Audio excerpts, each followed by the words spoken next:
Hi everyone, Hannah here again. This week's vlog. It's a sunny day, but it's very windy. I hope you can hear me.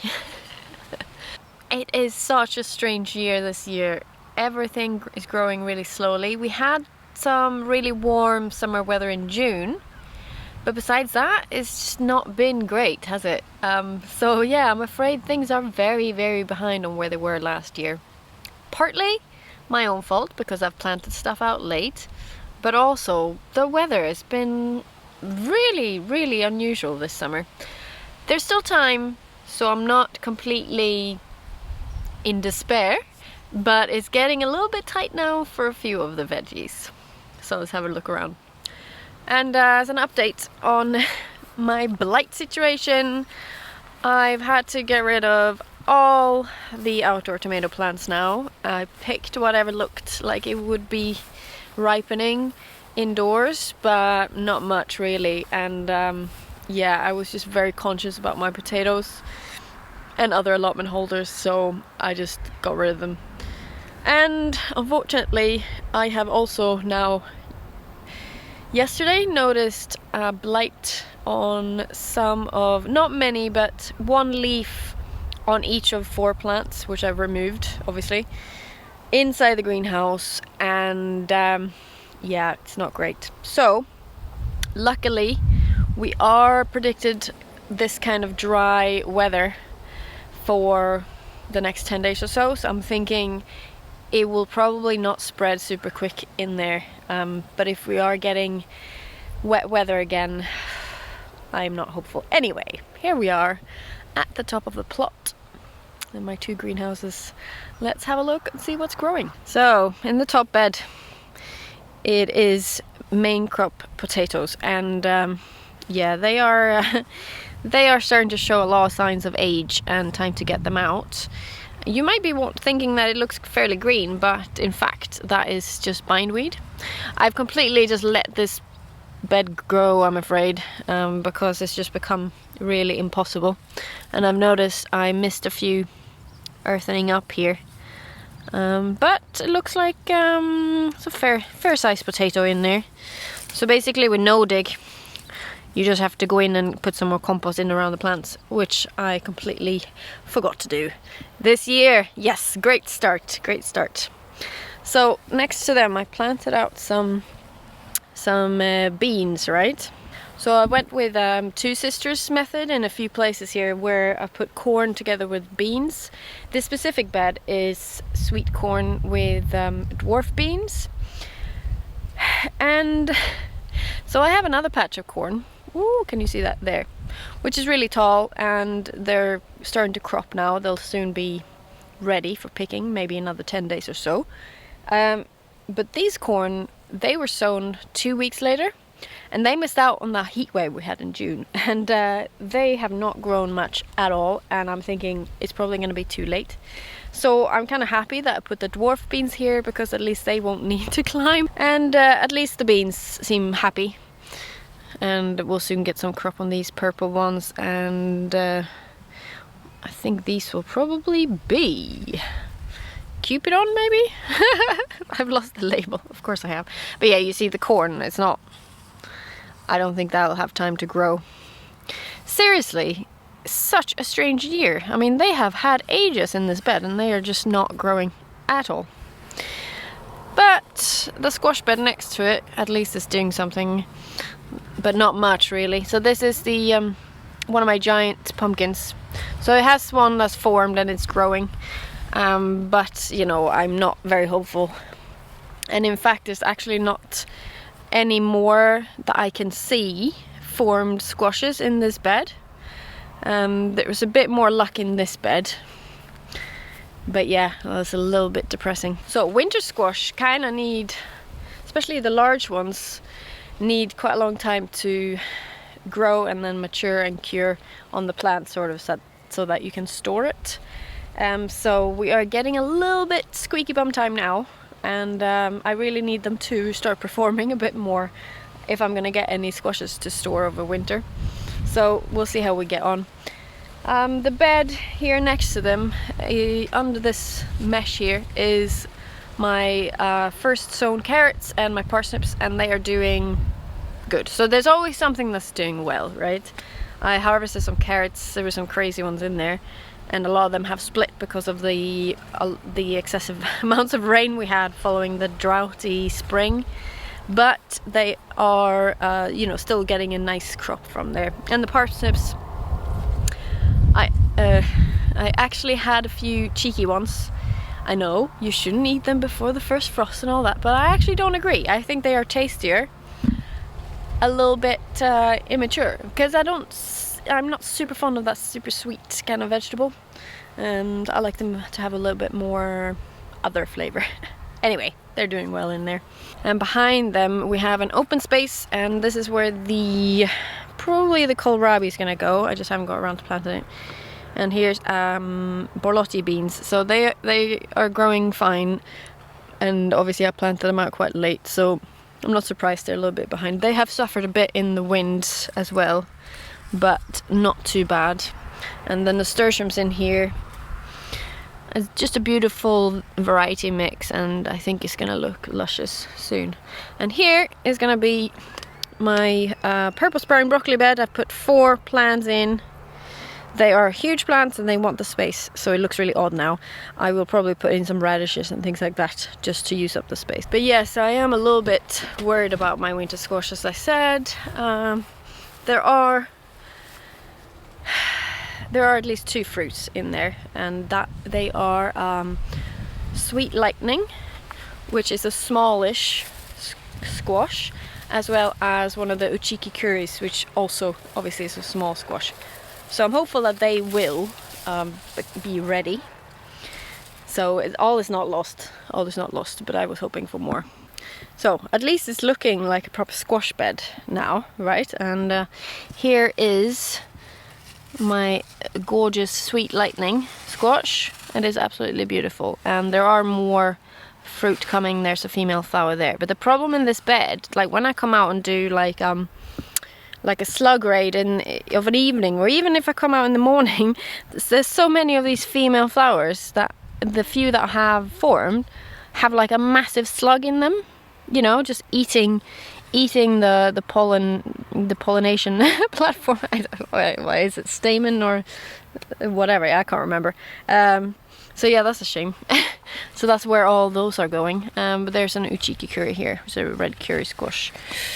Yeah, I can't get the camera to focus. But anyway, they are coming, and there are some of the Serpent of Sicily have had female flowers too, so I'm sure there might be some of them forming, but they're maybe not the tastiest to eat, so yeah, anyway.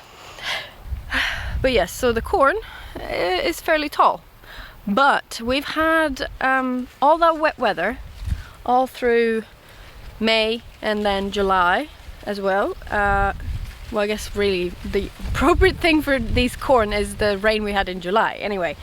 And then we had quite a lot of windy weather, and I have never had to stake corn before, but more than half of them have either snapped or toppled. So the toppled ones are all right because they're still sort of attached in the ground. Some of the roots, you know, they have those big claw-like roots, right?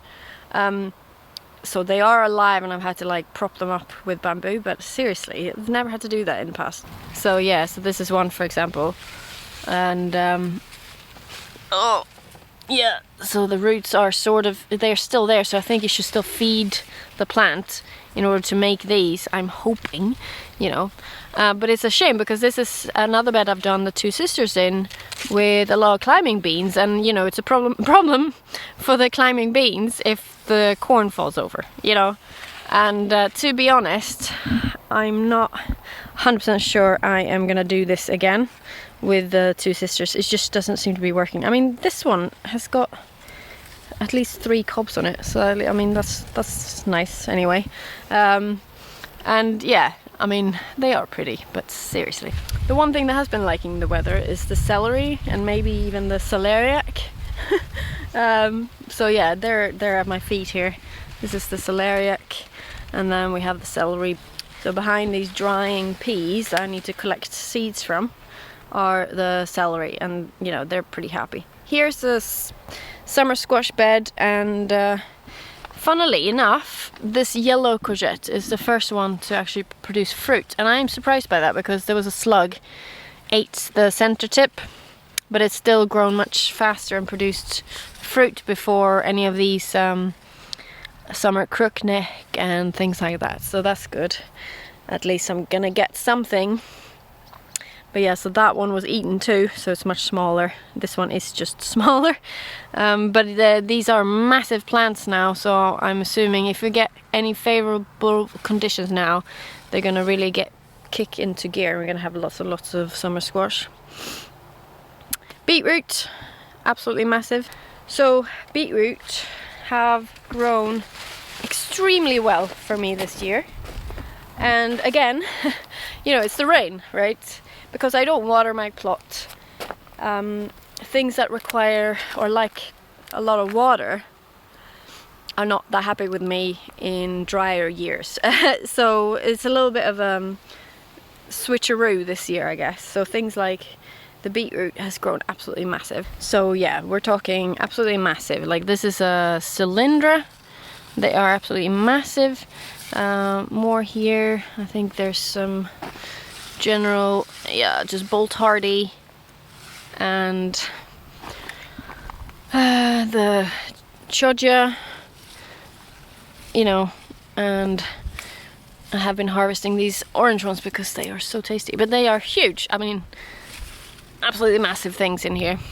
And beetroot is, you know, sort of maybe better eaten smaller, but they just completely got away from me. So yeah, just had to eat them big, and to be honest, if you roast them, I really honestly couldn't tell you the difference.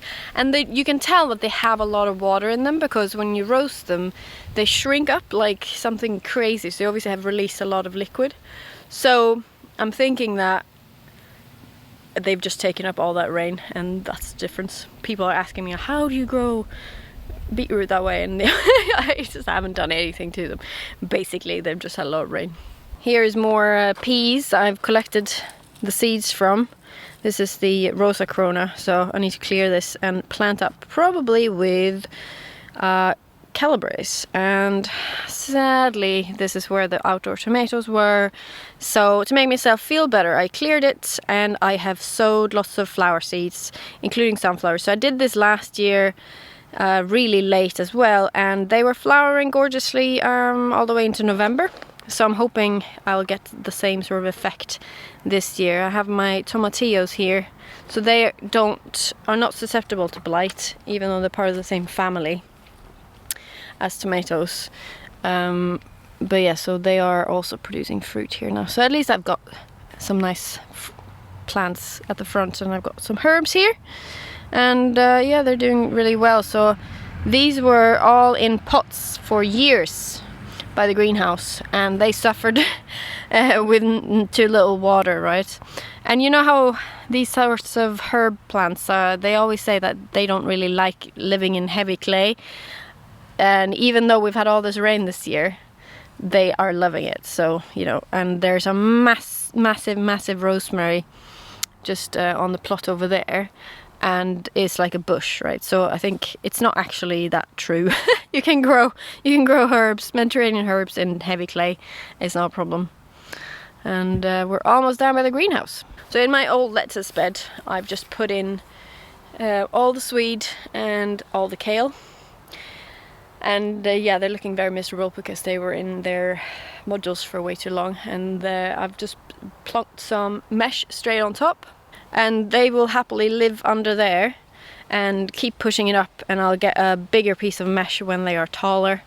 And at the front I've got some garlic chives. These I planted last year, and they are finally flowering this year. So they'll have white flowers, I believe, the garlic chives. So I want to grow regular chives as well, because I think that would be quite pretty.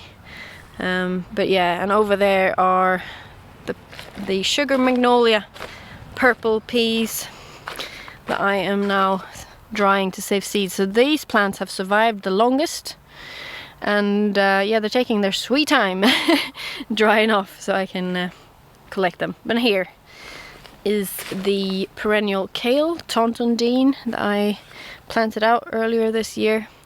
It is being eaten by what's it called again? The little jumping beetle that makes little holes like this in brassicas. A flea beetle, yes. And I have also noticed, oh yes, there's one there. On one there. Whoop. The cabbage white butterfly larvae. But it's fairly easy to spot them on this plant, because you know how they like to hide along the stems of the leaves, and usually they're green, right, on a regular like kale or a cabbage, but these are purple, so you can easily spot the little larvae. So it's been quite easy to actually keep on top of it. So I've not had to use the mesh over it, because the mesh over it just sort of increases the slugs get in there much more readily. Yes, I'm fairly happy with that Tontondine. So that's really not for harvesting now. That's not why the way I planted it. Planned it anyway. So it will be there for me to harvest leaves from throughout winter, and then I will let it rest during the spring, summer, when there's lots of other stuff to harvest. You know, when I don't need that one. So I think that will be a good plan. Anyway, let's head into the tomato greenhouse and see what's what. So here's I've got peas drying, and as you can see, it has grown a bit again. And I'm drying also some onions. So I did not pay much attention to my onions this year, and but they surprised me, giving me quite a nice amount of different sized onions. You know, I couldn't really ask for more. I sowed them late, planted them out late, and they lived amongst bindweed and ants, and you know, they did well anyway. But yes, the tomatoes. So I was quite upset yesterday. So yeah, I just spotted one or two leaves, you know, with little telltale sort of brown area with like a sort of a window effect around it. It's just typical blight. So yeah, I got rid of those. Hopefully it will stay away now that it's dried up outside, and it will be less damp in here as well, so I can have the door open now 24/7 and keep the ventilation up, and hopefully.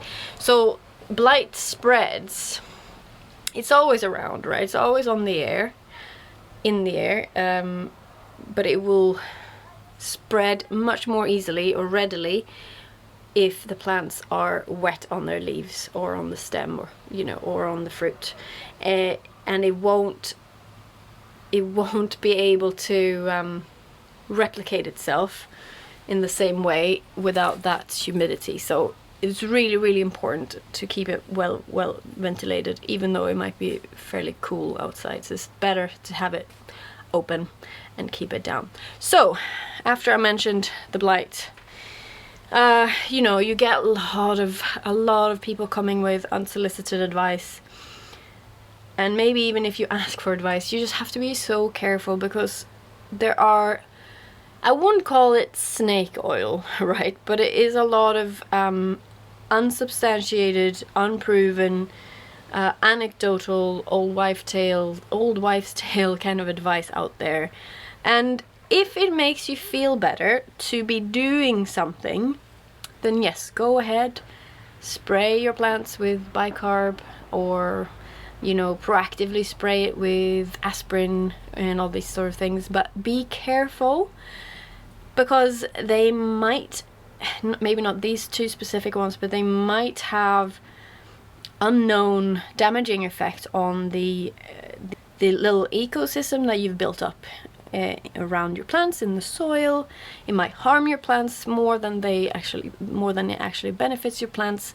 So just do your due diligence and read up on it. Don't just trust whatever someone says. And I find it hilarious because people tell me like, you know, that that they has made a huge difference spraying with whatever, And then in the next sentence they say that they have blight. So I'm like, well, what effect did it actually have? Apart from making a huge amount of work for yourself. So if you have the time and it makes you feel better, then fine, go ahead. But don't think that it is a cure-all, because it isn't.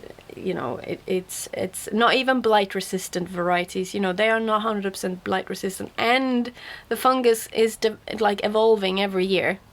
New strains are emerging, just like with other things that is going around in the world at the moment.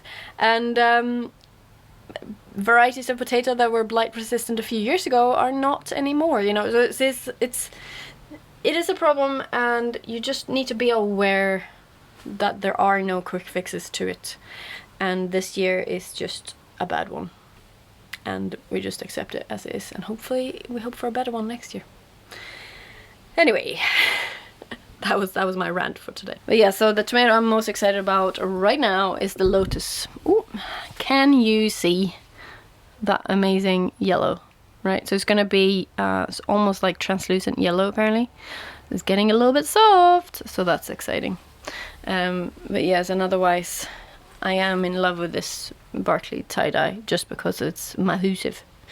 But yes, so I am a little bit cautious about my optimism here, because this is Black Beauty, by the way, because I am very, very aware that I might lose all my tomatoes in here before they ripen. This is Belarusian Heart, yes, and they are massive, and they have the tiniest, like thinnest trusses, so I've had to tie them all up. I mean, how stupid is that compared to the Barclay tie-dye, which is massive as well, but it's got a big, thick, supporting truss as well. It's much more economical.